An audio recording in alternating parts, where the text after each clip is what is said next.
वक्त ढल रहा है, सूरज गरूब होने को है और चांद की चांदनी अब अरूज पर है। मेरा नाम है तुलसी और आप देख रहे हैं trade critics.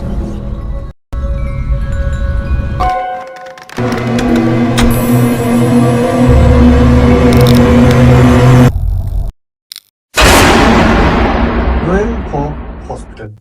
Royal hope hospital 1700 में बनता है और 1700 में बनने के बाद 1900 में इसको डिमोलिश कर दिया जाता है। इस प्लेस को हॉन्टेड क्यों माना जाता है? अब इसकी थोड़ी हिस्ट्री की तरफ चलते हैं। यहाँ पे 2 सिविल वॉर्स लड़ी जाती हैं और इन दोनों सिविल वॉर्स के दौरान इसका नाम ओल्ड लेडी ऑफ ग्रेल्यूट यानी कि हॉस्पिटल रॉयल होप हॉस्पिटल को ओल्ड लेडी ऑफ ग्रेल्यूट के नाम से जाना जाता है। इसके बाद यहाँ पर कुछ ऐसे हॉन्टेड एक्सपीरियंस होना शुरू हो जाते हैं जिसकी वजह से हॉस्पिटल को इवन के डिमोलिश करना पड़ जाता है। 40 साल स्पेनिश मिलिट्री इसके ऊपर हुकूमत करती है और जैसे ही उसकी हुकूमत पूरी होती है, जब वहाँ से जाने लगते हैं स्पेनिश के लोग, तो उनकी रूहें अभी भी ये है कि वहाँ पे उनकी रूहें मौजूद हैं और लोगों को तंग करती हैं।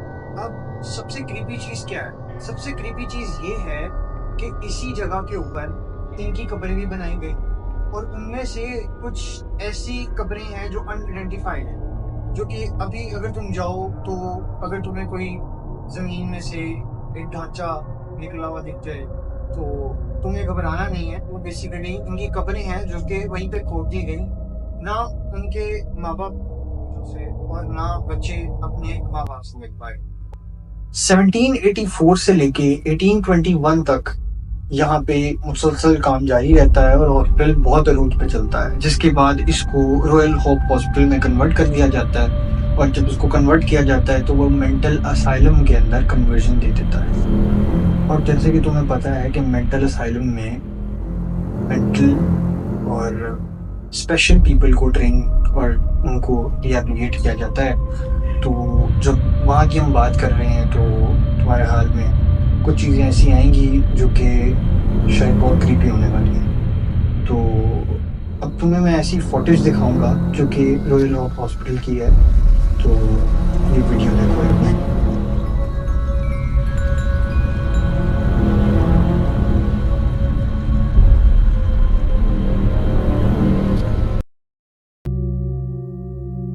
जो आवाजें सुनाई देती हैं वो आवाजें कुछ ऐसी हैं कि या तो कोई मदद मांगता है, या तो कोई शोर मचाता है, या तो कोई भी जो शख्स है जब वो जाता है तो उसको कुछ हाथ या कोई फौजी या किसी की शक्ल नुमा चीज या कोई ऐसी चीज दिखती है जो उसको बहुत ज्यादा हौंड कर जाती है। अब हम बात करेंगे ट्रू स्टोरी की। जब इसको 1821 के बाद एक आइसोलेशन में कन्वर्ट किया जाता है और 1900 में हम इसको एज अ डिमोलिश देखते हैं, तो आखिरकार उसकी स्टोरी क्या थी? तो इसकी स्टोरी कुछ ऐसी है कि एक शख्स है और बहुत ही अच्छा शख्स है और वो चाहता है कि मैं जो है वो वहाँ पे जाऊं, उस जगह पे जाऊं और उस जगह को आबाद करूं, वहाँ पे हॉस्पिटल बनाऊं। और अगर कोई ऐसा शख्स हो जो कि इस चीज़ का ख्याल रखे या इस चीज़ को दिमाग में रखे कि यार मैं लोगों का इलाज करूं, ऐसे बंदे का काम तो बहुत जल्दी होना चाहिए, लेकिन तकदीर को लोग मंजूर हो, अब क्या कर सकते। तो क्या होता है कि डॉक्टर साहब जो हैं वो हॉस्पिटल के अंदर एक पार्ट टाइम जॉब करते हैं और तब तक जो है रॉयल हॉस्पिटल जो था वो डिमोलिश हो चुका हुआ। तो क्या करती हैं आपके कि जो डॉक्टर साहब होते हैं वो जाते हैं और बात करते हैं कि अगर उनको ये हॉस्पिटल मिल जाए, उनको ये हॉस्पिटल भी मिल जाता है और हॉस्पिटल मिलने के साथ साथ उनको इसके $50,000 देने पड़ते हैं और वो इस जगह को परचेज कर लेते हैं। अब जैसे ही वो इस जगह को परचेज करते हैं तो उनकी तबीयत खराब हो जाती है, लाइफ को खराब हो जाती है। अब यहाँ पे काम करने वाले लोग भी तैयार हैं, मिस्त्री भी तैयार है, लेबर करने वाला जो आपका कारपेंटर है, सब तैयार है आपका दोबारा से हॉस्पिटल तैयार करने। लेकिन जो बंदा है वो बीमार हो गया है, ठीक है, और वो अब बैठ गया है बिस्तर पर है। अब क्या होता है कि वहां पे कुछ ऐसा क्रीपी इंसिडेंट होता है उसकी रात में कि उसको बहुत अजीब फील होना शुरू हो जाता है, उसको घुटन महसूस होनी शुरू हो जाती है कि इसने क्या इस फरीद के दोबारा जो आबाद करना चाह रहा है उसमें कोई खराबी तो नहीं है।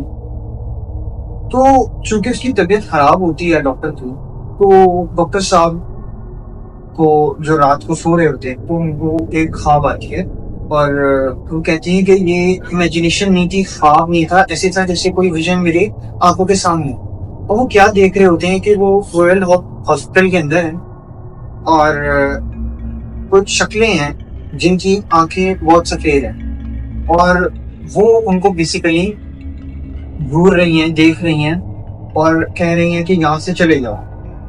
तो वो इशारा कर रही हैं किसी जगह का, बोल नहीं रही कि चले जाओ, लेकिन इशारा कर रही हैं ऐसे फिंगर पॉइंट करके कि इस दरवाजे से कि वो दरवाजा। और जो डॉक्टर है वो इसको देख के बहुत घबरा जाता है कि आखिर ऐसा क्या था, ऐसा क्या है कि ये मेरी ख्वाब में आया, क्या ये विजन था, क्या ये ख्वाब था, ये था क्या। अब दिन चढ़ता है तो क्योंकि डॉक्टर जो है उसने पार्ट टाइम जॉब के लिए भी जाना होता है, तो पहले तो मेडिसिन लेता है, बुखार की हालत में घर से बाहर निकलता है, निकल के पहुंच जाता है अपने पार्ट टाइम हॉस्पिटल के पास। वहाँ पे एक लाइब्रेरी मिलती है, लाइब्रेरी के अंदर काफी खोज करने के बाद उसको जाके एक बुक के अंदर से बुक को खोल रहा होता है कि मैं रॉयल होप हॉस्पिटल की हिस्ट्री देख। तो हिस्ट्री तो नहीं मिलती बट उससे रिलेटेड बुक्स मिल जाती हैं। उन बुक्स में से एक पिक्चर गिरती है और उस पिक्चर के ऊपर 5 फौजियों की तस्वीर होती है और वो फौजी स्पेनिश मिलिट्री फौजी होते हैं। अब जो उस वक्त जो फ्लोरिडा के अंदर सिविल वॉर के ड्यूरिंग जो है वो लड़े थे, उनकी 5 की तस्वीर होती है। अब वो कहता है कि क्या ये मर चुके हैं, क्या ये बूढ़े हो चुके हैं, क्या ये जिंदा है, क्या इस दुनिया में है या नहीं। और उसकी आखिर ख्वाब में ये आ क्यों रहे हैं बार बार, उसकी ख्वाब में आए या विजन था, इसको खुद समझने गए। अब क्या होता है कि वो जाता है और इसको ढूंढने की, तलाश करने की पूरी कोशिश है। डॉक्टर साहब बहुत ढूंढते हैं तो उनको भी पता बताता है कि इनमें से एक शख्स को उसने देखा हुआ है। अब डॉक्टर साहब जाते हैं, डॉक्टर साहब जाके जो है दरवाजा खटखटाते हैं तो उनको वो शख्स मिलता है, तो उसको लाइब्रेरी में आने का बोलता है, आप उसी लाइब्रेरी में चले, मैं आता हूँ। तो वो डॉक्टर साहब के पास बैठता है, उसको बताता है कि ये शख्स जिनकी आपने मुझे पिक्चर दिखाई है, जिनकी आप जिनके बारे में पूछना चाह रहे हैं, असल में ये चारों, ये तीनों जितने भी थे, ये इस वक्त डेड पीपल है, दे आर डेड पीपल। इस बारे में जानना है कि आखिर हुआ क्या था उनके साथ, और वो मुझे ख्वाब में दिखते हैं और दरवाजे का सवाल भी करते हैं। तो उन्होंने कहा कि फर्स्ट ऑफ ऑल तो आपको रॉयल होप हॉस्पिटल जाना चाहिए और जाके सर्च करनी चाहिए कि आखिर ऐसी क्या वजह थी जो कि आपको ही दिख रहे हैं, बाकी किसी को नहीं दिख रहे। तो वो कहते हैं कि अच्छा एक बात बताओ, क्या ऐसा तो नहीं हुआ कि तुम वहां से कोई चीज उठा के लेके आए हो और वो तुम्हें बार बार वो चीजें दिख रही हो? तो वो हाँ हमेशा ही लाते हैं। और डॉक्टर साहब कहते हैं कि वहां पे एक बक्सा था, डिमोलिश करते वक्त एक बक्सा था जो कि मिला मुझे, और उस वक्त मैं उस बक्से को घर ले आया और वो एक लकड़ी का बड़ा बक्सा था, उसके अंदर कई डिफरेंट चीजें थी जिनको वो घर में ही रख के आ गए। वो तो डॉक्टर कहता है कि मतलब कंडीशन तो है थोड़ी सी खराब है, तो मेरी जब तक कंडीशन ठीक नहीं हो जाती मैं इसको ठीक कर लूंगा, मैं इसको दोबारा से कंस्ट्रक्ट कराऊंगा। तो वो मेरी ख्वाब में आए, इसका उस बक्से से कोई रिलेशन नहीं था, बहरहाल वो वैसे ही शायद आए। तो अब इनको समझ नहीं आती, लेकिन उनको उस वक्त जो फौजी है वो ये कहता है कि मेरे ख्याल से अगर नहीं मानो तो उस जगह को छोड़ दो, वो जगह हॉन्टेड है, वहां पे मैं भी ये चीज एक्सपीरियंस कर चुका हूँ, वहां पे अब तक किसी ने भी हिम्मत नहीं की चीज को डिमोलिश करा के दोबारा से बिल्डअप कराऊंगा। तो वो ये बात तो समझता नहीं है और क्या करता है कि वहां पे एक प्राइस कैलियन पादरी कहीं उनके पास जाता है और जाके पूछता है इनसे कि मैं इस तरह मेरे साथ हुआ, मेरे पास एक बच्चा भी है और मुझे ये कुछ दिनों की जो है वो ख्वाब आ रहा है। तो उन्होंने कहा आपको कितने दिन से आया है ख्वाब? तो उन्होंने कहा कि जब मुझे बुखार था तब से लेके 1 वीक हो गया, मैं एक मतलब फौजी को मिलता हूँ 1 वीक बाद, और उसके बाद जो है मुझे उसके दौरानिया में रोज ख्वाब आ रहा है और वो मुझे दरवाजे की तरफ इशारा कर रहे हैं, और वो इशारा जिस दरवाजे की तरफ कर रहे हैं वो मैं पूछ के आया हूँ, तो वो दरवाजा वो हॉस्पिटल के एंट्रेंस का था, या यूं कह लो एग्जिट का था, जहाँ एग्जिट और एंट्रेंस एक ही जगह है। तो उन्होंने कहा अच्छा। अब उन्होंने कहा कि देखो 2 कंडीशंस हैं जिसके ऊपर वो बेस कर रहे हैं। अगर तो वो चीज तुम्हें ये कह रही है कि तुम वेलकम है एंट्रेंस की तरफ दरवाजा करके, कि एंट्रेंस से तुम अंदर आ रहे हो तो वेलकम है, तो वो जो भी चीज होगी, जो भी जिन होगा या जो भी मखलूक होगी सोल, वो तुम्हें एक वाइट फ्लावर देगी, ठीक है। पर अगर वो तुम्हें फ्लावर दे रही है तो इसका मतलब ये है कि तुम्हारी एंट्रेंस की खुशी दे रही है कि तुम अंदर आ सकते हो। और अगर उसकी आंखें बिल्कुल वाइट हैं और अंधेरा हो जाता है, घुटन हो जाती है तुम्हें, और जब तुम देखते हो तो वो आंखों से गुस्से वाली आंखें हैं और रोग वाली आंखें दिखा रहे हैं, तो इसका मतलब ये है कि वो तुम्हें कहना चाह रहे हैं कि ये जगह उनकी है और उनकी जगह को छोड़ दो। अब हम बात करेंगे कि अगर तुम लोगों का अभी कभी चक्कर लग जाए फ्लोरिडा के अंदर और तुम रॉयल हॉस्पिटल को जाके देखो, जिसके बारे में लिखा होता है बकायदा इंडियन बाउंड सर्विस या जो भी लिखा होता है, तुम अगर वहां पे जाते हो तो आखिर तुम्हें कौन सी ऐसी जगह हैं जो तुम्हें ऑर्डर कर सकते। तो सबसे पहले जो जगह आती है वो आती है आपका मोनी। अब ये रूम बेसिकली वो रूम होता है जहाँ पे आपके जितने भी फौजी डेथ होते हैं तो उनकी जो लाशें होती हैं और आपके जो फैमिली मेंबर्स होती हैं, लाशों को वहाँ पे रखा जाता है, अपनी फैमिली मेंबर्स को घर से बुलाया जाता है और वो बताया जाता है कि ये उनकी डेथ। और कई हॉन्टेड चीजें हो चुकी हैं लोगों के साथ, स्ट्रेंज चीजें हो चुकी हैं। लोगों का कहना है कि जब उस कमरे में जाते हैं तो उनको बकायदा चीखों की आवाज आती है, जैसे कोई मरा हो और उसके मरने के बाद उसके ऊपर रोया जा रहा हो कि वो मर गया। और ऐसी सफोकेशन है, ऐसी घुटन है कि आप इमेजिन नहीं कर सकते। सर्जिकल पार्ट, ये अपार्टमेंट सबसे ज्यादा क्रीपी, हॉरर और मतलब क्या बताऊं, डिस्टर्बिंग है। और इस अपार्टमेंट के अंदर क्या है वो मैं तुम्हें बताऊं। एक औरत है जो 2006 में जाती है और वो औरत जो है जब वहां पे खड़ी होती है उस जगह पे, तो वो एक सर्जिकल बेड होता है जिसपे पड़ा होता है और गुजार भी थे जिसके ऊपर पट्टी होती है।